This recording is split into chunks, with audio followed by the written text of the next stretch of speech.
Paris as well. This is one where they will be using private LTE only for all of their operational needs. Then we've recently done a deployment in Brussels Airport to help them operate the airport more efficiently. Infrastructure Networks is a US company that has a large private wireless networks that cover very large areas of the oil and gas basins in the US and effectively providing private wireless as a service to all the oil and gas company in the US. And finally, Nokia is a mine innovation center that basically tests all the latest technology for underground mine and then get deployed in all the mines in Canada. So these are just a couple of examples of some of the big names Nokia has deployed private wireless customers with. So let's go back to the baseline. The first step of Industry 4.0 is about digitalization.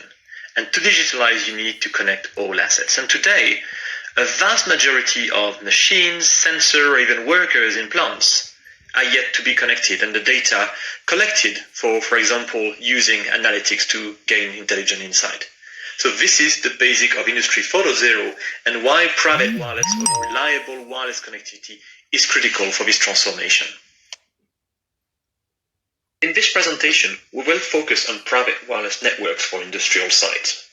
So we wanted to acknowledge the fact that vertical critical connectivity goes beyond those industrial sites and also needs to be served over sometimes a very large area or even sometimes nationwide. This is why it's important to mention that those nationwide connectivity are more often than not served by leveraging operators' network, effectively sharing an operator or slicing that network for some of the industrial critical wireless connectivity needs. Private wireless network can also go in those spaces, for example, using the lower band frequency, the 410 or 450 megahertz, for example, with LTE.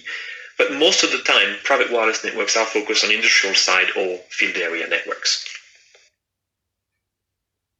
If we take a look at an industrial site, it is important to recognize that there are different application domains in the same place, leading to different requirements and different types of technology.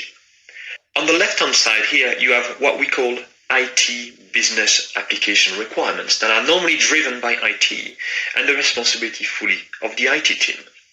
It comes from the mobile operator extending its 4G, 5G service inside the industrial site. And it also is the responsibility of the IT team providing a LAN and Wi-Fi connectivity for the traditional laptops and business applications. But in the same side, you will have also business and mission critical applications that are driven solely by OT requirements. This is clearly a combined OT and IT responsibility, but the expectation for performance, reliability, security are typically much higher, and that's what leads to a different choice of technology, including for wireless.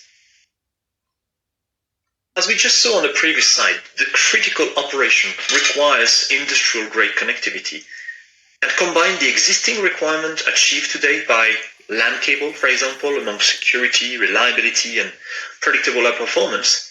But the Industry 4.0 digitalization adds additional connectivity requirements that leads to the need for wireless, and ideally a single wireless networks for all these critical applications. It is now widely recognized that the current connectivity options offered today to industrial are not sufficient for the Industry 4.0 transformation. The trusted LAN cables and all the other wired technology are perfectly fine and meeting the requirement of critical connectivity, but are very challenged in terms of economics when you need to connect tens and hundreds or even tens of thousands of new devices and new sensors in your factory, for example.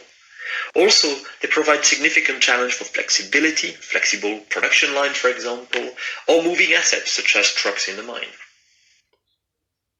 A lot of industrial have also tried a large number of different wireless technology, and we often find in industrial side a plethora of different wireless technology as each of them are good for a specific application but can be applied across all critical application requirements.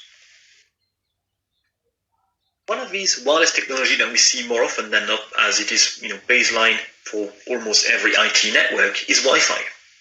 And while Wi-Fi is a very good technology for IT and business applications, it is significantly challenged when it comes to meet the requirements of OT technologies.